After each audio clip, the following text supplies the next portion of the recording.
ರೈತರಿಗೆ 2 ಬೆಳೀತು, 3 ಬೆಳೀತು, 4 ಬೆಳೀತು, 5 ಬೆಳೀತು, 10 ಬೆಳೀತು. ಹೀಗಾಗಿ ಸಾಲದಲ್ಲಿ ಮುಳುಗಿ ಸಾಯ್ತಾ ಇದ್ದಾನೆ ರೈತ. ಇಲ್ಲಿವರೆಗೆ ಒಂದು ಅಂದಾಜಿನ ಪ್ರಕಾರ ಸ್ವತಃ ರೈತರು ಹೇಳುವಂಥದ್ದು 2025ವರೆಗೆ ಹೆಚ್ಚು ಒಂದು 60 ಲಕ್ಷ ಜನ ರೈತರು ಸೂಸೈಡ್ ಮಾಡ್ಕೊಂಡಿದ್ದಾರೆ ಅಂತೇಳಿ. ಇದು ಕಡಿಮೆ ಆಯ್ತಾ? ಇದು ಪ್ರತಿ ವರ್ಷ ನಾವು ಹೆಂಗೆ ಕೇಳ್ತಾ ಇರ್ತೀವಿ. ಹಿಂದಿನ ಸರ್ಕಾರದಲ್ಲೂ ಆಗ್ಯಾವ, ಈಗಿನ ಸರ್ಕಾರದಲ್ಲೂ ಆಗ್ಯಾವ, ಮುಂದಿನ ಸರ್ಕಾರದಲ್ಲೂ ಆಗುವಂಥವು ಇದ್ದಾವೆ. ಹೀಗಾಗಿ ಈಗೇನು ಒಂದು ಸಲ ಒಂದು ಪ್ರಯತ್ನ ಮಾಡ್ತಾ ಇದ್ದಾರೆ, ಇದನ್ನು 1 ಲಕ್ಷಕ್ಕೆ ಮಾಡಿರಿ. ನೀವು ಬೇಕಾದ್ರೆ 60,000 ಏನು ಮಾಡ್ರಪ್ಪ, ಶೂನ್ಯ ಬಡ್ಡಿ ಇದ್ದಾರಲ್ರಿ, 40,000 ಒಂದು ಮಿನಿಮಮ್ ಬಡ್ಡಿ ಹಚ್ಚಿರಿ. ರೈತ ತಿರುಗಿಸ್ತಾರೆ.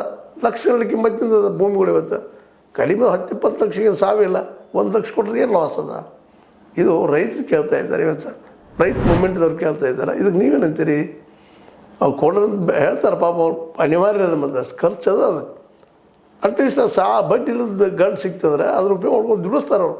ಮತ್ತು ನಿಜವಾಗಿ ಈ ದೇಶದಲ್ಲಿ ದುಡಿಯೋರು ಯಾರು ಇದ್ದರೆ ನಮಗೆಲ್ಲ ಅನ್ನ ಹಾಕುವಂಥ ರೈತರನ್ನ ನಾವೇನೋ ಅವ್ರು ಹೇಳ್ತೀವಿ ಆಲಸಿ ಇದ್ದಾರಪ್ಪ, ಹಂಗೆ ದುಡಿದಲ್ಲಿ ಮಾಡಿದ್ರು. ನಾವು ಆಲಿಸಿದ್ವಿ, ರೈತರು ಆಲಸಿ ಇಲ್ಲ. ಆಲಸಿ ಆದರೆ ದೇಶ ಉಳಿದಿಲ್ಲ, ಅವರು ಉಳಿದಿಲ್ಲ. ಏನೆಲ್ಲ ಲಾಭ ಮಾಡಿ ಬೆಳೆ ಬೆಳೆದು ಲಾಸ್ ಆಗಿದ್ದಾರೆ.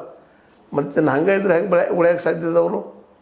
ಅದಕ್ಕಾಗಿ ನಮ್ಮ ಗಣೇಶ್ ಈ ಒಂದು ಹುಕ್ಕೇರಿ ಅವರು ಹೇಳಿದ ವಿಚಾರ ಸರಿ ಅದ. ಬೆಳೆ ಸಾಲ ಶೂನ್ಯ ಬಡ್ಡಿ ದರದಲ್ಲಿ ಕೊಡುವಂಥದ್ದು 60,000 ಮಾಡ್ತೀವಿ ಅಂತ ಹೇಳ್ತಾ ಇದ್ದಾರೆ. ಮಾಡಿರಿ, ಅದನ್ನು 1 ಲಕ್ಷ ಮಾಡಿರಿ.